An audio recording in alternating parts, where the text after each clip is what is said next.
Hey guys, what's up? Welcome to my YouTube channel Bengali Reaction. নিশ্চয়ই আপনারা সবাই ভালো আছেন।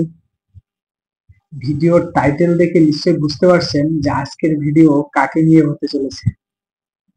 হ্যাঁ, আজকের ভিডিও হতে চলেছে বাংলাদেশের ইতিহাসে আজ পর্যন্ত যতগুলো সুপারস্টারের জন্ম হয়েছে তাদের যদি তালিকা করা হয় 1 থেকে 10 পর্যন্ত, তাহলে এনার স্থান 1, 2, 3 এর ভিতরে থাকবে।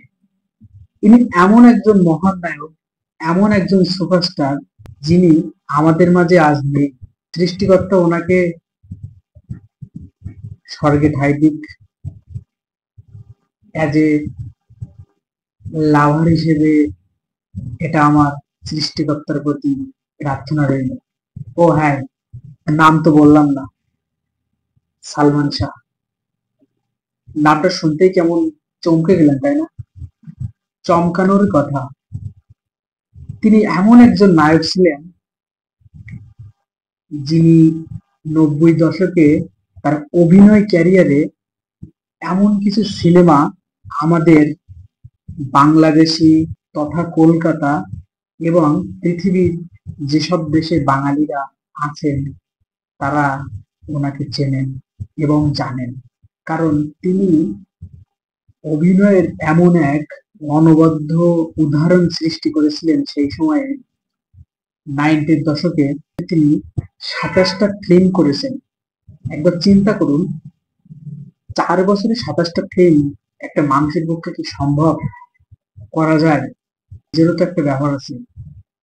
শুধু কি অভিনয়? তিনি ছিলেন শুধু বাংলাদেশ, বাঙালি তথা বাংলা ভাষাভাষীদের চোখে শুধু অনবদ্য নয়, তিনি ছিলেন বলিউডের চোখেও অনবদ্য এক নায়ক। কেন বলছি? বাংলাদেশের ইতিহাসে যদি কোনো নায়ক ফ্যাশনেবল হয়ে থাকে, তিনি ছিলেন নাম্বার 1। তিনি এতটাই ফ্যাশনেবল ছিলেন যে 90 দশকে ওনার এই ফ্যাশন স্বয়ং বলিউডের তাবর তাবর অভিনেতারা কপি করতেন। হ্যাঁ, যেটা শুনছেন ওটাই। আমি সালমান শাহ তথা বাংলাদেশের একজন সেরা সুপারস্টারের কথা বলছি, যার ভিডিও আজকে আমরা দেখতে চলেছি। যে তিনি কি এমন 4 বছরে কেমন সিনেমা উপহার দিয়েছেন, কেমন তার অভিনয়, কেমন তার ফ্যাশনেবল, কেমন তার ড্রেস আপ, কেমন তার হেয়ার স্টাইল। তিনি এমন কি উদাহরণ সৃষ্টি করেছেন যে মৃত্যুর পরেও আজ অব্দি মানুষ তাকে আগের মতোই ভালোবাসে, স্মরণ করে, পালন করে তার মৃত্যুবার্ষিকী। আমি নিজে একজন সালমান শাহ লাভার, বাট সালমান শাহ লাভার হিসেবে আজ কোনো কথা নয়, আজ কথা হবে বাস্তবতা নিয়ে। আপনারা দেখবেন, সালমান শাহর নাম সার্চ করবেন ইউটিউবে, গুগলে, দেখবেন যে এনাকে নিয়ে বলিউডে কি উন্মাদনা ছিল। শাহরুখ খান, সালমান খান এনাকে ফলো করতেন। বিশ্বাস হচ্ছে না তো? মিলিয়ে নিবেন, ভিডিও দেখবেন, তাহলে মিলে যাবে। আর একটা কথা চিন্তা করুন, 90 দশকে যেখানে সুন্দর ড্রেস আপ, ফিটেস, পোশাক এসব কিছুই ছিল না, সেখানে দাঁড়িয়ে তিনি নিজের ব্লেজার, মাথায় হ্যাট, হাত গুটানো শার্ট, এমন কিছু আইকনিক ফ্যাশনের সৃষ্টি তিনি করেছিলেন যে যেটা আসলে স্বর্ণাক্ষরে লিখে রাখার মতো। চিন্তা করুন, সে সময়ের অজয় দেবগন, সালমান শাহ, শাহরুখ খান, ওনারা কেমন দেখতেছিলেন, ওনাদের শরীরের ফিটনেস কেমন ছিল, কেমন ছিল ওনাদের অ্যাক্টিং। আমি কম্পেয়ার করছি না, জাস্ট উদাহরণ দিতে যাচ্ছি যে একবার মিলিয়ে দেখুন না, যে বাংলাদেশেও কেউ ছিলেন। তো তিনি আমাদের সবার প্রিয় নায়ক, আমাদের সবার মনে রাজ করছেন সালমান শাহ। তো এনাকে নিয়ে যত বলা হবে তত কম বলা হবে, তবুও কিছু না বললেই নয়, কারণ ইনি একজন আইকনিক সুপারস্টার, স্বয়ং বলিউড ফলো করত। বুঝতে পারছেন? বাংলাদেশে তার জন্ম। আমরা বাঙালি হয়ে গর্বিত যে আমরা সালমান শাহর মতো একজন নায়ককে পেয়েছি বাংলার সন্তান হিসেবে। গর্বিত আমরা আপনার জন্য। তো আর বেশি কথা বলবো না। চ্যানেলে যদি নতুন হয়ে থাকেন তাহলে চ্যানেলকে অবশ্যই সাবস্ক্রাইব করবেন, পাশে থাকবেন, ভিডিও শেয়ার করবেন, লাইক করবেন, কমেন্ট করে মন্তব্য জানাবেন। তাহলে এমন নতুন নতুন ভিডিও আপনাদের সামনে নিয়ে আসার আগ্রহ বরাবর তৈরি হবে, থাকবে। তো চলুন বেশি কথা না বাড়িয়ে ভিডিওটি শুরু করা যাক। Let's go. অনেক ইন্ডাস্ট্রিতে অনেক মহাতারকা এসেছেন, কাজ করেছেন, বিদায় নিয়েছেন। এটা নতুন কোনো বিষয় না, কিন্তু সালমান শাহের ব্যাপারটা কেন আমাদের মাথায় এতদিন পরেও ঘুরপাক খায়? এতদিন পরেও নতুন কোনো নায়ক বাংলাদেশি ফিল্ম ইন্ডাস্ট্রিতে আসলেই সালমান শাহের সাথে তার তুলনা করা হয়। সেটার এক্স্যাক্ট কারণটা কি? কারণ হয়তো বেশ কিছু আছে। যেমন একটা জিনিস ভেবে দেখেছেন, বাংলা সিনেমার ইতিহাসে অন্যতম আইকনিক নায়ক সালমান শাহের ফিল্ম ক্যারিয়ার কয় বছরের জানেন? মাত্র 4 বছর। মাত্র 4 বছর কাজ করে মানুষের মনে এইরকম ছাপ পৃথিবীর আর কোনো অভিনেতা আর কোনো ইন্ডাস্ট্রিতে পেরেছে কিনা আমি জানি না। এই সালমান শাহ 4 বছরের সিনেমা করেছেন 27টি। তার বক্স অফিস সাকসেস নিয়ে নতুন কিছু বলবার নেই, অনেক সিনেমা শুধু তার নামেই চলেছে। এই 4 বছর কাজ করেই পরবর্তী 30-40 বছরের লিগাসি তিনি তৈরি করে ফেলেছেন। তার কস্টিউম চয়েস অর্থাৎ আউটলুক সেন্সিবিলিটি বা ফ্যাশন সেন্স এখনের যে কোনো নায়ক থেকে উন্নত ছিল সেই 1990-এর দশকে। ইভেন 90-এর দশকের বলিউডের যে কোনো একটা নায়কের পাশাপাশি সালমান শাহকে দাঁড় করিয়ে দেন, দেখবেন কাকে বেশি স্মার্ট লাগে। শুধু 90-এর দশকের কিছু না, এখনো বলিউড বা বাংলাদেশে অনেক নতুন স্টাইল আসে যেগুলো 90-এর দশকে তিনি করে ফেলে এসেছেন। কমার্শিয়াল সিনেমাতে তার অভিনয় কিংবা কথা বলার ধরন দেখলেও মনে হয় না তিনি ওভার অ্যাক্টিং জাতীয় কিছু করছেন, যেখানে এখন অনেক বিখ্যাত নায়ক ঠিকঠাক ন্যাকামি ছাড়া কথাই বলতে পারে না। বলা হয় বাংলা কমার্শিয়াল সিনেমাকে তিনি যে উচ্চতায় নিয়ে গিয়েছিলেন, তার মৃত্যুর পর বাংলা কমার্শিয়াল সিনেমা ঠিক ততটাই নিচে নেমে গিয়েছিল। চলুন কথা বলা যাক বাংলার এই মহানায়ক সালমান শাহের ক্যারিয়ারটা নিয়ে। খুঁটিয়ে দেখা যাক একজন মহানায়ক হবার পেছনের গল্পটা। সালমান শাহের সিনেমায় অভিষেক 1993 সালে হলেও তার মিডিয়া ক্যারিয়ার 80-এর দশকে শুরু হয়েছিল। যথেষ্ট পরিমাণ সুদর্শন এবং ফ্যাশন সেন্স ভালো থাকায় মডেল হিসেবেই ক্যারিয়ার শুরু করেছিলেন তিনি। তার সাথে তিনি ছায়ানটে পল্লী গীতিতেও শিক্ষা নিয়েছেন। তিনি বেশ ভালো গান গাইতেন। এই গানের শিক্ষা পুরোপুরি বিফলে যায়নি। বিখ্যাত নায়ক হবার পর প্রেমযুদ্ধ এবং ঋণ শোধ নামক 2 সিনেমাতে প্লেব্যাক সিঙ্গার হিসেবেও তিনি কাজ করেছেন। যাই হোক, তার মডেলিং জীবনে ফিরে যায়। হানিফ সংকেত ইত্যাদি দিয়ে পুরো বাংলাদেশে বিখ্যাত হবার আগে আরো বেশ কিছু অনুষ্ঠান বিটিভিতে তৈরি করেছেন। সেরকম একটা অনুষ্ঠানের নাম ছিল কথার কথা। ইত্যাদির মতো এইখানেও হানিফ সংকেত কিছু মিউজিক ভিডিও বা আলাদা স্কেচ টাইপ জিনিস রাখতেন, যেগুলো এই অনুষ্ঠানের জন্যই এক্সক্লুসিভ ছিল। তেমনই একটি মিউজিক ভিডিও তিনি তৈরি করেছিলেন যার নাম ছিল হানিফ সংকেতের সহজাত স্টাইল যেটা ছিল যে বিনোদনের সাথে সোশ্যাল মেসেজ কম্বাইন করে দিতেন সব সময়। এই গানটাও হানিফ সংকেত নিজেই গেয়েছিলেন। মিউজিক ভিডিওর মূল বক্তব্য ছিল একজন হাসি খুশি ধরনের ছেলে কিভাবে নেশার জগতে পড়ে ধ্বংসের পথে পা দিয়ে দেয়। এই গানের মেইন ক্যারেক্টারে অভিনয় করেছিলেন সালমান শাহ। তবে তখনও তিনি সালমান শাহ নাম দিয়ে কাজ শুরু করেননি। তার অফিসিয়াল নাম চৌধুরী মোহাম্মদ শাহরিয়ার ইমন থেকে শুধু ইমন নামটা ব্যবহার করতেন তিনি মিডিয়াতে। এই মিউজিক ভিডিওটা বের হওয়ার পর মানুষজন সালমান শাহকে ভালো রকম পছন্দই করেছিল, কিন্তু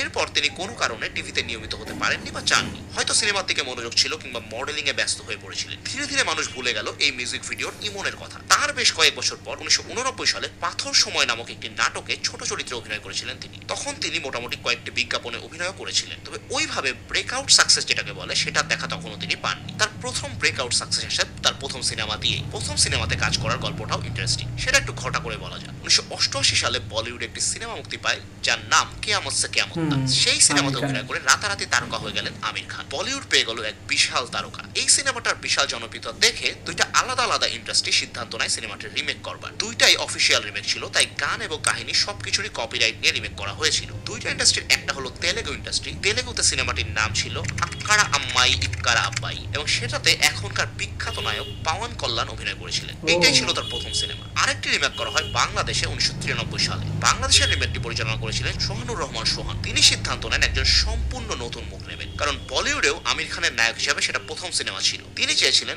বাংলাতেও দর্শক এই গল্পটা একজন নতুন নায়কের পার্সপেক্টিভ থেকে দেখুক। তিনি যে নতুন মুখ খুঁজে বেড়াচ্ছেন সেটা তিনি তার পরিচিত বেশ অনেকজনকেই বলেছিলেন। তার মাঝে একজন হলেন নায়ক আলমগীরের সাবেক স্ত্রী খোশনুর আলমগীর। তিনি তাকে জানান যে ইমন নামের একজন ছেলে আছে, তার সাথে একবার দেখা করে দেখতে পারে। সোহানুর ইমনকে একটা রেস্টুরেন্টে আসতে বললেন দেখা করবার জন্য।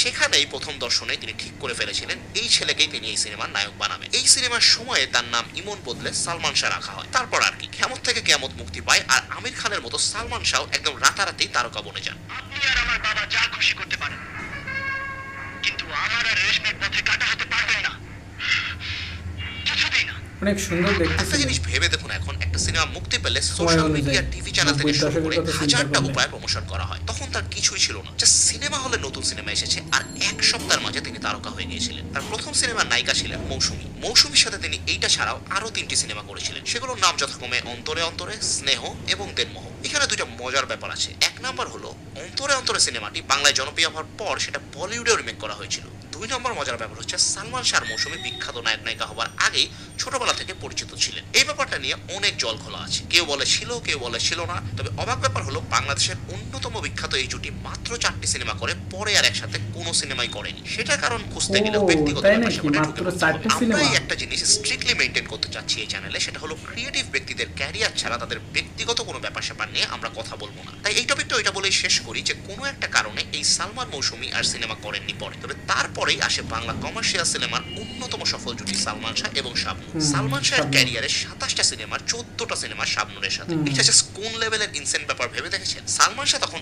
একের পর এক সিনেমাতে অভিনয় করে যাচ্ছিলেন। তখন এখনকার মতো এত কম শিফটে কাজ হতো না। 8 ঘন্টা শিফট এমনও হয়েছে একদিনে টানা 3 শিফটেও কাজ করেছেন। বাহ, বাহ। 3 সিনেমা 3টা শুট একদিনে আলাদা আলাদা টাইমে হয়েছে, এমন চিন্তা ঘটনা তখন করা ছিল যায়। খুব অহরহ। সেই রকম ব্যস্ততার মাঝেই সালমান শাহ ক্যারিয়ারে 4 বছরে অভিনয় করে ফেলেছিলেন প্রায় 27টি সিনেমাতে। তার ক্যারিয়ারের চতুর্থ বয়সেই ঘটে বসে এই ঘটনাটি। 1996 সালের শেষের দিকের কথা। সালমান শাহ নায়ক হিসেবে এমন একটি উচ্চতায় পৌঁছেছেন যেখানে এর আগে হাতে গোনা কয়েকজন নায়ক পৌঁছেছেন বাংলাদেশে। একসাথে 5টি সিনেমার কাজ চলছে তখন। কিছু সিনেমার শুটিং মাঝপথে আছে, কিছু সিনেমার ডাবিং চলছে, আবার কিছু সিনেমার শুটিং প্রায় শেষের দিকে। ঠিক তখনই বাংলার মানুষ জানতে পারলো সালমান শাহ আর নেই, তিনি মৃত্যুবরণ করেছেন। তার মৃত্যু নিয়ে অনেকেই অনেক কথা বলেছেন। আত্মহত্যা নাকি হত্যাকাণ্ড, এই বিষয়ে তখন থেকে এখন পর্যন্ত গুজবের কোনো শেষ হয়নি। গুজব নিয়ে আলোচনার ফায়দা নেই কোনো। মেইন কথা হচ্ছে মাত্র 4 বছরেই মহাতারকার ক্যারিয়ার শেষ হয়ে গিয়েছে। তবে তার এই 4 বছরের ক্যারিয়ার অন্য অনেক নায়কের 20 থেকে 40 বছরের ক্যারিয়ার থেকেও বেশি শক্তিশালী ছিল। সেটা কেন ছিল সেটাই দেখা যাক এখন। এই প্রশ্নের আসলে এক লাইনে উত্তর দেওয়া কঠিন। সালমান শাহের এমন অনেকগুলো গুণাবলী ছিল যেগুলো তাকে একজন কমপ্লিট প্যাকেজ বানিয়েছিল। প্রথমত,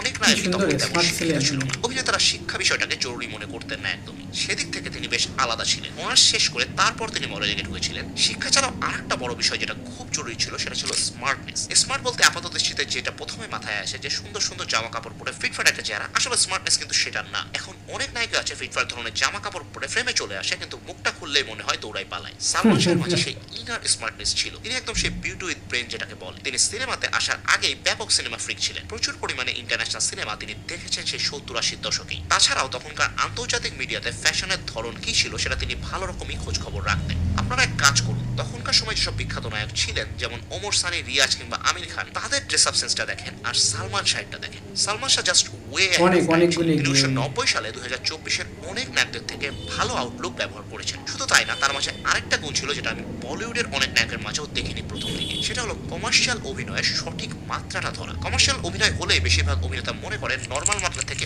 অনেক উপরে অভিনয় করতে হবে, সেখানে স্বাভাবিক কোল্ড অভিনয় করলে হবে না। সালমান শাহ সেটাকে পুরোপুরি ভুল প্রমাণিত করে ফুল কমার্শিয়াল সিনেমাতে কাজ করেছেন। তার অভিনয়ে সেই অতিরিক্ত মেকি ফ্লেভারটা একদমই ছিল না।